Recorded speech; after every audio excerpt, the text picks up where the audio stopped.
Hi all, welcome to my YouTube channel. నా పేరు Ramireddy and నేను టీసీఎస్లో వర్క్ చేస్తాను అండ్ రీసెంట్గా రిజైన్ చేశాను వితౌట్ అన్ ఆఫర్. సో ఇన్స్టాగ్రామ్లో నన్ను అందరూ ఎక్కువగా అడిగిన క్వశ్చన్ ఏంటంటే, ఎందుకు రిజైన్ చేశావు అండ్ నీకు ఇంకో ఆఫర్ ఏమైనా వచ్చిందా? సో ఆ రిస్క్ ఎలా తీసుకున్నావు నువ్వు? నేను మీ ఇంట్లో వాళ్ళు ఏం అనలేదా? సో ఇలాంటి క్వశ్చన్స్ అన్నీ నాకు ఎక్కువ వచ్చాయన్నమాట. సో ఫస్ట్లీ నేను ఎందుకు రిజైన్ చేశానని చెప్తాను. నేను టీసీఎస్లో ఏప్రిల్ 2025లో జాయిన్ అయ్యాను. అంతకుముందు నేను ఇంకో కంపెనీలో డేటా అనలిస్ట్‌గా వర్క్ చేశాను ఫర్ 6 మంత్స్. సో నా క్యాంపస్ ప్లేస్‌మెంట్‌లో టీసీఎస్ ఆఫర్ వచ్చింది. ఆఫర్ వచ్చిన 1 ఇయర్‌కి నాకు టీసీఎస్‌లో జాయినింగ్ వచ్చింది. సో ఈ 1 ఇయర్ వేస్ట్ చేయడం టైం ఎందుకని చెప్పేసి వేరే కంపెనీలో జాయిన్ అయ్యాక టీసీఎస్ ఆఫర్ లెటర్ వచ్చింది. సో టీసీఎస్ ఆఫర్ లెటర్ వచ్చింది కదా అని చెప్పి టీసీఎస్ జాయినింగ్ లెటర్ వచ్చింది కదా అని చెప్పేసి నేను ఆ కంపెనీలో మానేసి టీసీఎస్‌లో జాయిన్ అయ్యాను. మెయిన్ రీజన్ ఏంటంటే టీసీఎస్ పెద్ద కంపెనీ అండ్ టీసీఎస్‌లో జాబ్ సెక్యూరిటీ ఎక్కువ ఉంటుంది. సో ఈ థాట్స్ అన్నిటితో నేను నా పాత కంపెనీ రిజైన్ చేసి టీసీఎస్‌లో జాయిన్ అయ్యాను. బట్ టీసీఎస్‌లో జాయిన్ అయిన తర్వాత it's complete different story. So మన ఎక్స్‌పెక్టేషన్స్ ఒకలా ఉన్నాయి, but reality is different. So learning curve అనేది చాలా బాగా తగ్గిపోయింది. సో నేను నా ప్రీవియస్ ఆర్గనైజేషన్‌లో ఉన్నప్పుడు డైలీ ఏదో కొత్త విషయం నేర్చుకునేవాడిని. బట్ టీసీఎస్‌లో జాయిన్ అయ్యాక ఏంటంటే సేమ్ రిపిటేటివ్ వర్క్, కొత్తగా నేర్చుకోవడానికి ఏమీ లేదు. అండ్ నేను కంఫర్ట్ జోన్‌లోకి వెళ్ళిపోయాను. సో ఏమీ నేర్చుకోకుండా డైలీ ఆఫీస్‌కి వెళ్ళడం, రావడం, ఆఫీస్‌కి వెళ్ళడం, రావడం, ఆఫీస్‌కి వెళ్ళడం, రావడం. సో ఇలా కంఫర్ట్ జోన్‌కి వెళ్ళిపోయాను. నా పర్సనాలిటీ డెవలప్‌మెంట్ కానీ దేని మీద నేను కాన్సంట్రేట్ చేయలేకపోయాను. సో ఒక్కసారిగా చూసుకుంటే ఇప్పుడు నాకు ఇంతకుముందు ఉన్న స్కిల్స్ కూడా అన్నీ మర్చిపోయాను నేను.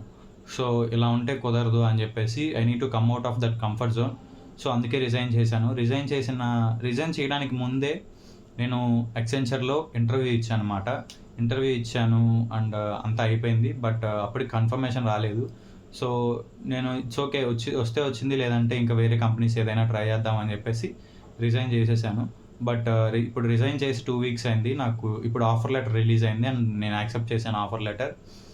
బట్ అది నా డ్రీమ్ రోల్ అయితే కాదు. నేను ఎక్స్‌పెక్ట్ చేసే రోల్ అయితే అది కాదు. But it's okay. A offer లేని దానికంటే ఏదో ఒక ఆఫర్ ఉండటం బెటర్ గదా! సో బ్యాకప్‌గా అయినా ఇది ఉంచుకోవచ్చు అని చెప్పేసి నేను యాక్సెప్ట్ చేసేసాను ఆఫర్. సో నేను కూడా మీకు చెప్పేదేంటంటే, మీకు 90 డేస్ నోటీస్ పీరియడ్ ఉన్నా సరే, MNCs 90 days notice period accept చేస్తాయి. So first try to get an offer in MNC. So if మీకు 90 డేస్ నోటీస్ పీరియడ్ అడుగుతున్నారు, ఇమ్మీడియేట్ జాయినింగ్ అడుగుతున్నారంటే మీకు 90 డేస్ నోటీస్ పీరియడ్ ఉంది.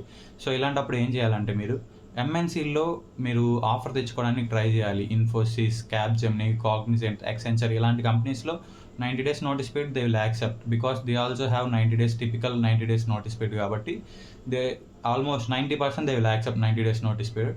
So try to get a offer in those MNCs and resign and then try for your dream role or better package దానికంటే, మీకు వచ్చిన offer కంటే.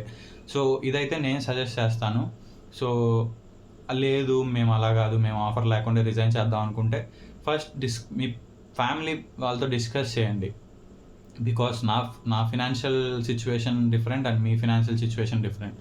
So and మా family situation different and మీ family situation different. So అందరికీ same ఉండదు. So మీ పరిస్థితులను బట్టి మీకు అది కరెక్ట్ అనిపించి, మీ ఫ్యామిలీకి అది కరెక్ట్ అనిపిస్తే చేయండి. బట్ రాంగ్ డెసిషన్ తీసుకొని తర్వాత రిగ్రెట్ అయితే అవ్వద్దు. అందుకే నేను చెప్తున్నాను, first try to get in to one MNC with 90 days notice period. Offer తెచ్చుకోవచ్చు. సో అది వచ్చిన తర్వాత మీకు ఏ రోల్ అయితే కావాలనుకుంటున్నారో ఆ రోల్ని మీరు చూస్ చేసుకోవచ్చు. ఇంకా నేను ఇన్స్టాగ్రామ్లో data analyst and data engineering నా రెజ్యూమ్, ఈ టెంప్లెట్ షేర్ చేయడం, రోడ్ మ్యాప్ షేర్ చేయడం చేశాను ఈ 12 డేస్ జర్నీలో. సో అదే యూట్యూబ్లో నేను లాంగ్ వీడియోస్ చేస్తాను. డేటా అనలిస్ట్ రోడ్ మ్యాప్ కానీ, డేటా ఇంజనీరింగ్ రోడ్ మ్యాప్ కానీ, నా resume which short listed for product based companies, resume ఎలా ప్రిపేర్ చేసుకోవాలి అండ్ నౌకరీ ప్రొఫైల్ ఎలా ఆప్టిమైజ్ చేసుకోవాలి and data analyst full course and data engineering full course ఇవన్నీ చేయడానికి try చేస్తాను. సో సబ్స్క్రైబ్ చేసుకొని ఉండండి. ఇంకా మీకు ఏమైనా క్వశ్చన్స్ ఉంటే కామెంట్స్లో టైప్ చేయండి. సో లైవ్ పెట్టడానికైనా లేదా ఆ క్వశ్చన్ అండ్ ఆన్సర్స్కి ఒక వీడియో చేయడం అయినా ట్రై చేస్తాను. So that's it for today. See you tomorrow. Thank you. Subscribe.